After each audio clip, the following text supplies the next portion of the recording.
On today's show, Egor Demin nearly carries the Nets to an insane comeback victory over the Magic with a historic performance, but Paolo Banchero crushes Brooklyn's heart with a game-winning three. I'll dive into a wild night at Barclays Center on today's episode of Locked On Nets.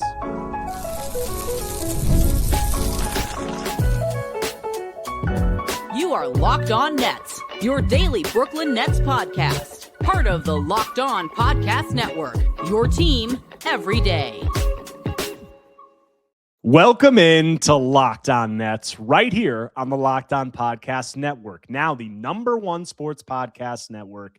It's your team, the Brooklyn Nets, every single day. I'm your host, Erik Slater, Brooklyn Nets beat reporter for ClutchPoints.com.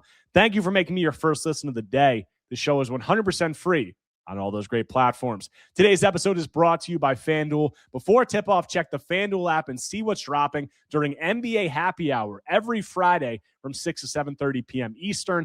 And on today's episode, I'm going to be recapping Brooklyn's 104-103 loss to the Orlando Magic on Wednesday at Barclays Center. An insane game that featured a ton of twists and turns and ended with a Egor Demin heat check of just epic proportions. So I got Lucas Kaplan coming on the show to recap all that. Let's go. All right, we got Lucas Kaplan on the show now, and we are recapping a 104-103 loss to Orlando Magic. And Lucas, what the hell just happened? That was something, man, to say the least. I'm almost at a loss for words. Not great thing to say on a podcast, but that was a game to say the least. Do you think that the Nets have to trade Egor because he was benched on the final possession of overtime, and that's just, we can't have that on this team? Well, we got a lot to get into, but just, I'm sure if you're watching or listening to this podcast, you watched the game most likely. But just to set the stage, probably the craziest game that I've covered during my 4 seasons on the Nets beat, which is really weird to say because in the first half of this game, it looked like it was going to be maybe the most forgettable game of the season. I was literally sitting there thinking about what the hell am I going to talk about in this podcast tonight? Because this has been such an ugly basketball game. I mean, it was a rock fight of epic proportions. And then the Nets come back from 18 down in the fourth quarter with a ferocious run. They look like they take the lead in the final minute, but a basket interference wipes off a bucket that was clearly going in anyway. Then Egor Demin turns into a Steph Curry, Reggie Miller hybrid for 7 minutes, and they take the lead with 2 seconds left in overtime, and then they lose on a Paolo Banchero banked-in three. So there's a lot of different things that we can talk about with this game, but the first one we got to talk about is Egor Demin, because Egor Demin in this one, I mean, he was having one of his worst performances of the season. I mean, through the first 46 minutes of this game, Egor had 2 points on 0 of 4 shooting from the field and 0 of 3 from 3. Egor, from that point on, the final 2 minutes into overtime, had 16 points on 5 of 5 shooting from 3. He scored 13 straight points. He hit a game-tying shot to send it to overtime in the final 5 seconds of regulation. He banked in what seemed like a game-winning three with 2 seconds left. He was just hitting shots from different zip codes. It was a heat check of epic proportions, one that you're rarely ever going to see a heat check of that degree from a rookie. So I don't know. What do you think as you were watching it unfold? I think both of us were kind of just like, what the hell is happening right now? Yeah, I ran out of reactions after midway through overtime. I don't even remember anything that happened during the first 3 quarters of the game.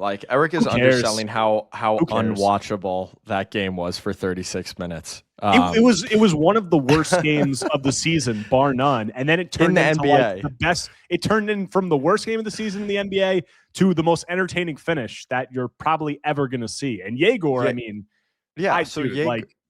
dude, he was about to put up a 000, and then he somehow, you look up and he has 18, 5, and 5 on, 90% true shooting or whatever it was. It's just crazy. It's the type of game that makes you feel just like when Jordy is at the podium and he's talking about the intangibles that Egor has, it makes you believe in it opens your third eye. It makes you believe that Egor can do anything he puts his mind to, regardless of all these physical limitations, and that he will just figure it out and it'll all be okay. And it was really a transcendent feeling and performance, and it's almost fitting that they lose it. And It's the loudest I've heard Barkley's in a long time, at least since that crazy Rockets comeback last year for the Nets. And it's like a kind of a dreary like Wednesday night. The game absolutely sucks for 3 quarters. Tickets are really cheap because the Magic are nowhere near as expensive of a draw as KD and Steph before that.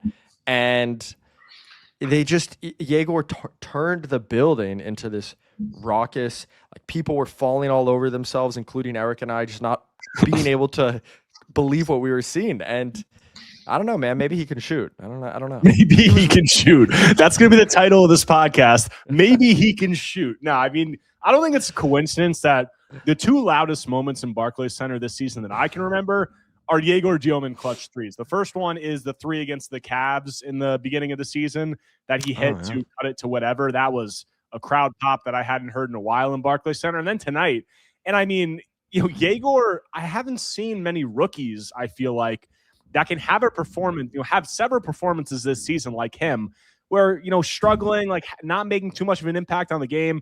And then the fourth quarter comes around in the final 5 minutes and he's just hitting massive threes. I mean, I need to go check his clutch numbers. They haven't updated probably yet from this game, but the guy can shoot. Like, he's got some stones on him in the big moments. And I think that, that's like you said about the intangibles, like that counts for something. I mean, there's a lot of concerns about Yegor's game. I mean, he can't get downhill. He doesn't really take 2-point attempts that much. Obviously, the ball handling is a concern. He had multiple turnovers just on like trying to bring the ball up in this game. But the 3-point shooting is legit. And then his confidence, in big moments, it's like bar none. And it's so weird because it's like Yegor's almost like, you give him an open lane to the basket sometimes and he looks like a deer in headlights, but you give him a few feet of open space with the game on the line and he's like breathing fire. It's the weirdest thing to watch, but he got so mad, dude. He was mad. He was like running around like a little angry toddler after too much sugar. He was like, and he tried to get to the rim and, he missed a layup but got fouled and he got up and he was all mad about it. I was like, I would love to see this all the time. And I think it's what Nets fans would love to see. And even on the game tying 3 after Day'Ron gets an offensive rebound, he's like wide open. He could probably take a dribble or like pause himself, just collect, right, set his feet. He catches and shoots it like he's, like he has already made 5 straight threes with nobody around him. It's, you just knew it was going in, and you felt like he deserved that bank shot. Yeah, and then he banks one in on a leaner. I mean, the threes were like outside of the one that was the game tying one where Day'Ron Sharpe got the rebound and he was just wide open for an rhythm catch and shoot 3. The other ones, like he hit 2 against drop coverage that were deep pull-ups. And the one that I was like, holy crap, the, off the dribble one from the left wing that I think gave them the lead with like a minute left in overtime. He's like 7 feet behind the 3-point line and he just pulls up and splashes one in Wendell Carter Jr.'s face. And I'm like, that was the point where I'm like, okay, like this is some like out of body experience that Yegor is having right now. And like, you really just, you can't say enough about his ability to rise to the occasion in those moments. And I asked him about it after the game and he had some, you asked him about it and he said that like, these are, the moments when I was running around the gym when I was a kid, like shooting by myself, I was envisioning moments like this. I thought that was a great answer. And then I asked him about his clutch shot making and his ability to flip the switch. And he said that, I've always felt like I was comfortable in those moments and that, if I had a bad game early on, it didn't really matter because I felt like I got my energy from those big moments late in the game. And that, he said like throughout his career, the mindset for him in those moments has always been like, if me, who else? Obviously he's playing with NBA players right now, but I think that all of that just, it speaks to the confidence that he has. And for a guy like Egor, I said, the concerns about his game are well documented, but it has been well documented by us that 6'9", seems like he has potential to be a plus defender, is a really good 3-point shooter, and if all else can be like a connective playmaker on the wing, hopefully, and you can unlock some of that stuff. And you add in the fact that he's just got like some brass balls down the stretch of games, it seems like there's a lot going for Egor right now. Like the concerns are valid, but you come away from a performance like this and you're like, how many rookies can do what he just did? You guys have to go to nba.com/stats right now and take your screenshots because he's currently averaging 37 points per 36 minutes in the clutch. He's played like 12 games. I don't even want to look up what the total minutes are, but it was one of the great like clutch shooting performances you could ever hope to see. And he's played a total of 16 minutes in the clutch, and he scored like 16 points. But you don't know, take your screenshots now because it looks pretty awesome. He's Klay Thompson. I wrote about it today. Like he's just like, yeah, man. He doesn't he doesn't get fouled ever unless someone runs him over on a three. He doesn't really ever dribble inside the paint. He takes 70% of his shots from three. And I told it to you guys in the media room today. Like if you just showed an impartial viewer who had never heard of him, never watched BYU tape, and you asked that person what kind of player they thought Egor was, ball handling, initiation, high pick and roll point guard would be like the 100th thing on the list. He's I don't know what they drafted, but it's interesting. I just don't get how the evaluation on him was so off. Like in terms of like not off in the sense that I think everybody understood that he had these like limitations as a ball handler, and it was a red flag of would he be able to get downhill, at the NBA level, unlock this stuff. But then there was also like the shooting. That's a really big red flag amongst a lot of draft analysts. It seems like a lot of front office people. And the Nets were extremely confident. Like Sean Mark said, he's going to be a good shooter. And like the takes on his shot, it just seems like we're so off. And it's like you had people who had concerns about him and would his skills at BYU be able to be accentuated at the NBA level. And it's really just been nothing of that and like all the 3-point shooting. And I feel like the evaluations were so off. It's just he's a really strange prospect. I think they really aced.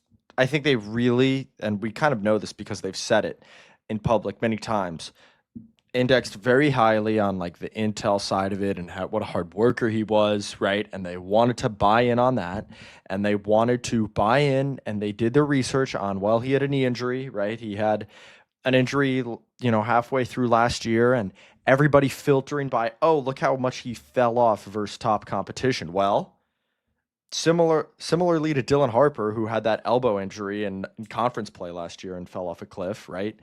Egor's injury, right, was maybe timed with when he stepped up in competition, and you go back and you look at his shooting numbers from Real Madrid and so on, and it's like they did a really good job, it seems, like painting a picture, a holistic picture of his shooting, of his ability, and saw a different role for him in the NBA than the one he played with, the one he played in his entire pre-NBA career. And then that's where the intel side of it comes in, because you talk to Egor, you really get the sense that, yeah, he'll buy in, he'll do what it takes, right?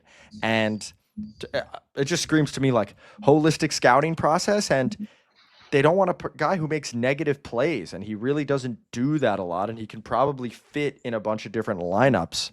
And I think just another game. I look up. He has 18, 5, and 5. He has 2 turnovers. Like he's invisible, but he's not really killing them a lot of the time when he goes through these stretches, right?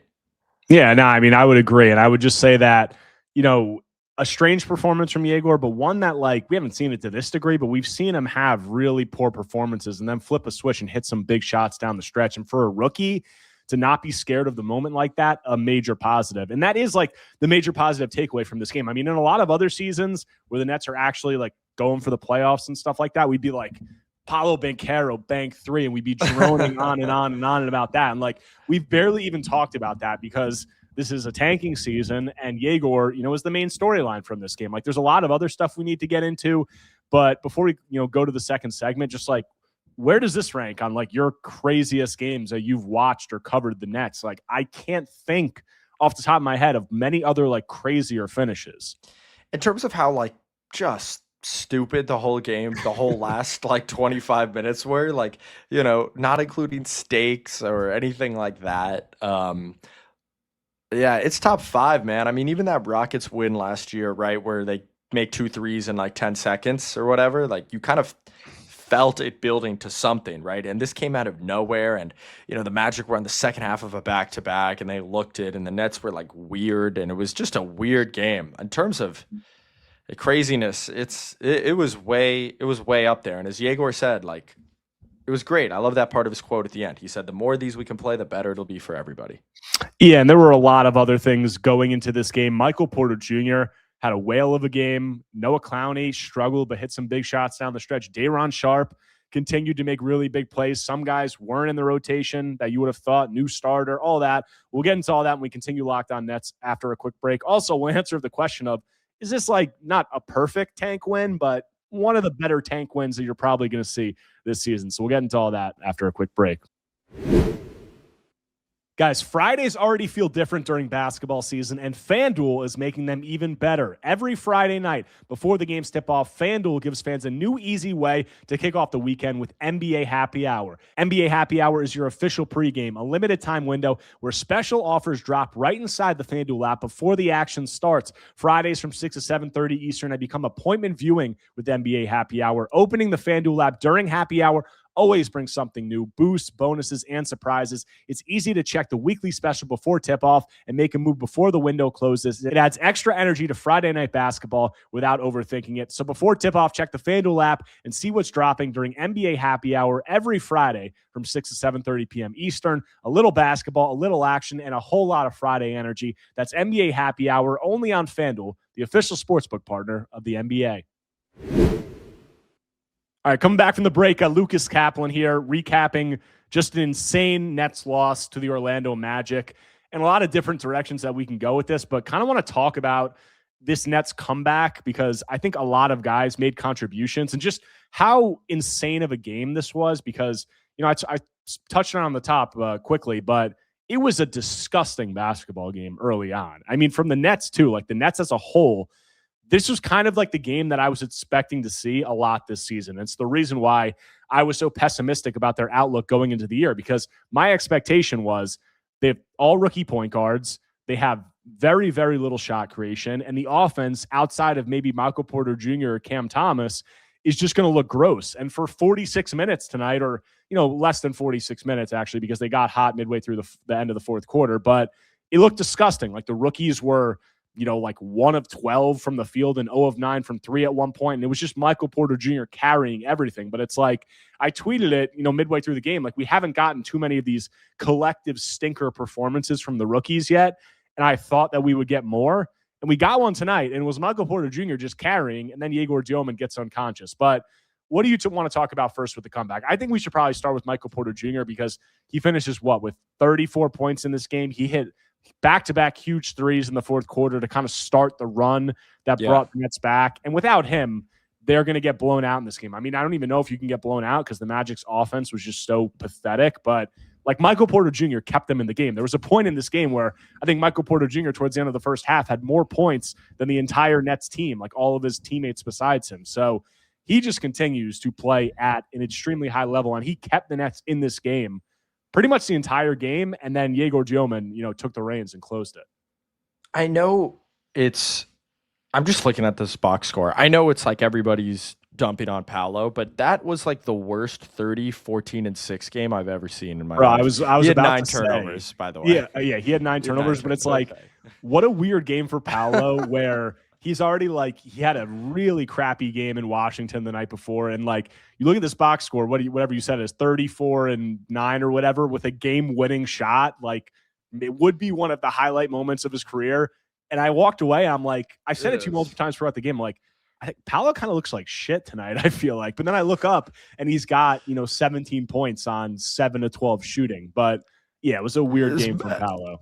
And MPJ was almost like the opposite. Like, he had like 2 or 3 or felt like 4 threes starting in the fourth quarter that A, looked impossible coming off his hand, but B, went around the rim or like in and out. Like it felt like he could have had 40 or 45 in a game where they needed him to take all the shots he did.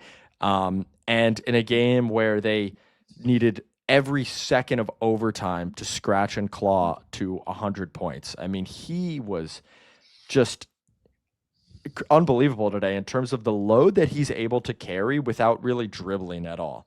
And that's partly credit to Jordi Fernandez. And yeah, I mean, 18 threes out of 24 shots and felt like the right I don't know. I don't really have a complaint about that. And, he had 5 turnovers, but I remember in the beginning of the year where it was like, does he just hate being here? Like, is he going to try on defense at all? Like, what's going on? And now he's just a rock that they lean on for offense, for, out of timeout plays, for kind of like vibes. And, it makes you think like, all right, like, okay, if they trade him, right? If they get a first round pick for him, if they trade him, like that type of talent, that 6'11" sniper is not like walking through the door anytime soon. I'm still probably pro trade if you get the right return, but like, yeah, I did a long. I've done the MPJ trade conversation ad nauseum, but it must be said, like 34 points, whatever he was from the field, 8 of 18 from 3 or whatever he was, just like these carry job performances that he has, they're just becoming like commonplace. Like not 34 points maybe, but like he's averaging like 27 points per game for the majority of the season now since, following that 0-7 start. It'll go up after this game. He's probably above 28 now, 50, 40, 80 something shooting splits. Like it's kind of otherworldly what he's doing for this Nets team. And I feel like he's given the rest of this Nets team belief. And like you said at the beginning of the season, like, is he going to be a leader whatsoever? Like I said at the beginning of the season that I felt like him and Cam Thomas were doing nothing to lead the team. And I don't think they were. And I spoke about it with Frank Isola on the show here yesterday. And Frank said he feels like Jordy got to him at some point during that 0-7 start. And I said that, Jordy gave us those comments. I mean, MPJ gave us those comments about he, kind of publicly criticized the Nets rookie point guard play and stuff like that. And then Jordy kind of met him halfway. And they sent Ben down to the G League. They brought Tyrese into the rotation. So it seems like there was some give and take. And from that moment on, like MPJ has been more bought in and they've found a lot more synergy. And I think that belief translates to the rest of the team because you have MPJ leading. He's trying more on defense. And then just like what he's able to do, he's able to keep them in these games. And you saw it in this game.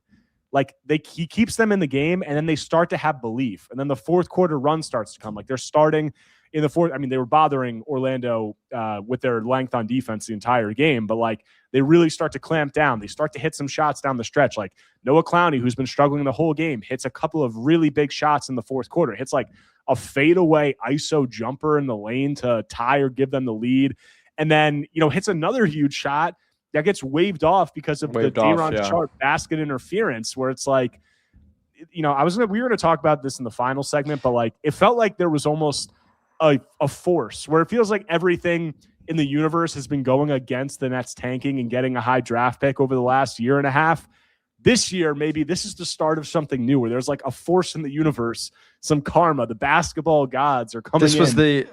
This was the antithesis of the Nick Claxton game winner in Philly. Exactly. Is what you're saying. Exactly. I've already seen some people say that on Twitter, but like there's some basketball karmic force that pushed Daron Sharp's hand up into the basket to touch that Noah Clowney go-ahead bucket as it's going down. Or maybe it lets Egor Demin get hot and just like give us the perfect like rookie performance to get excited about. But then Paolo Banchero can bank in a 3 where his foot's like a centimeter behind the line. Like, I don't know. In terms of just like, tank losses, and I know some fans get tired of the tank, but like, this is the Hornets the Hornets lost tonight on a buzzer beater, so the Nets would have probably lost a spot in the draft lottery standings if they had won this game. What are they on Tankathon now? Let me check real quick. While Erik checks that, I just want to say I'm sure many of you guys have seen the film Uncut Gems, and last year when I was watching that Nets victory in Philadelphia, I felt like one of the goons in the jewelry box when Howard is watching that game and he is plotting to kill Howard. And I'm just forced to watch this basketball game and think about how full of rage I am that they're about to win a meaningless game and rob them of tank position. But this year, in this game, I'm feeling like Howie. I'm watching the game. I'm having a great time. It's all going my way. Hopefully things turn out better for me, but I felt like the paradigm was shifted. And yeah, it's a very apt comparison.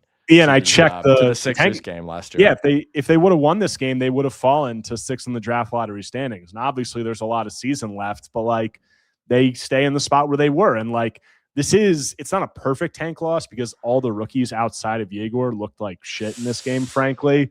And maybe we can talk about that in the final segment. But it was nice to like get a comeback, see them show some resilience, have Egor really have like a confidence building marquee moment for himself. And then they're still, able to come away with the loss.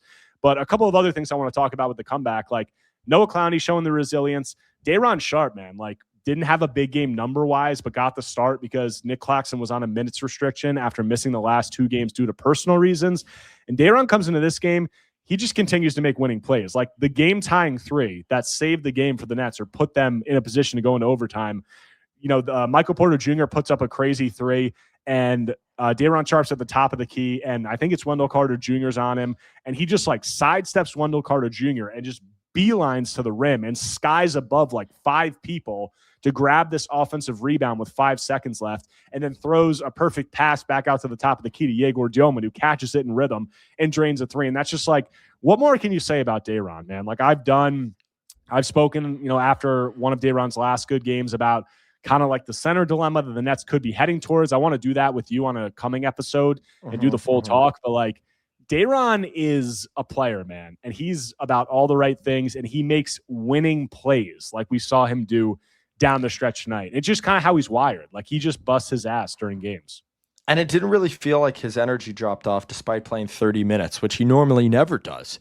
And the other thing about MPJ, like he had 1 assist and 5 turnovers today, but the magic were when he was coming off handoffs, they just started trapping him. It felt like he hit Day'Ron in the short roll like pretty consistently. Like he really got off the ball when he needed to. Sometimes he'd fly off those handoffs and take and sometimes make a ridiculous 3. But like when he got off the ball, he got off of it quick.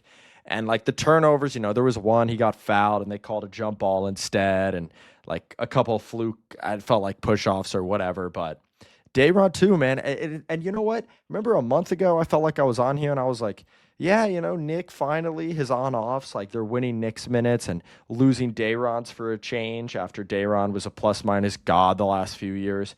Well, if you go to like Cleaning the Glass or PvP Stats or NBA.com or whatever, once again, Day'Ron has like a +8 net on-off. So is he like a great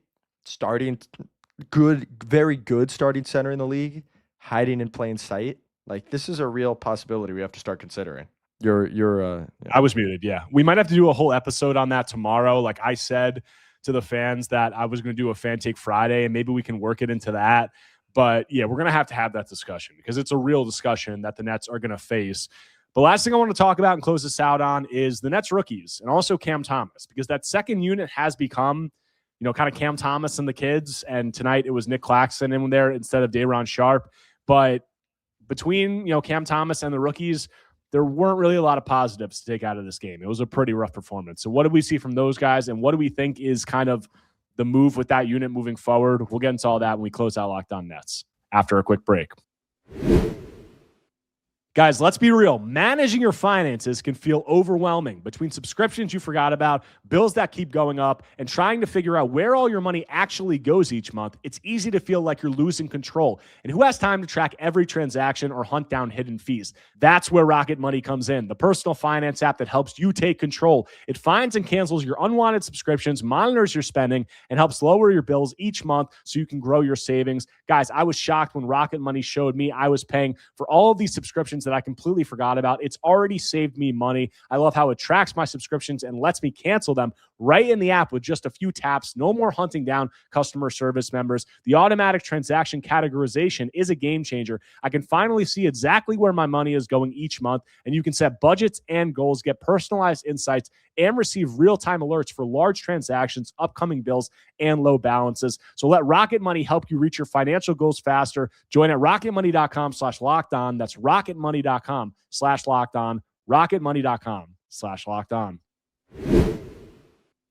This episode is brought to you by Prize Picks. Whether you're starting a new routine or jumping into player projections for the first time, trying something new can feel like a challenge. But with Prize Picks, it always feels good to be right. With high-pressure football matchups every weekend and elite hoops action almost every night, the action never slows down, and Prize Picks lets you stay in control. Prize Picks is the daily fantasy app that makes watching sports even more exciting by letting you build lineups based on player projections. No drafts, no waiting. Just pick more or less and play your way. Getting started on PrizePicks was quick and simple. The app is super easy to navigate. It's made watching games more engaging, especially when following individual player performances. The flexibility with options like Flex Play, where you can still get paid even if one pick misses. It's great. So download the PrizePicks app today and use code LOCKEDONNBA to get $50 in lineups after you play your first $5 lineup. That's code LOCKEDONNBA to get $50 in lineups after your first $5 lineup. PrizePicks. It's good to be right.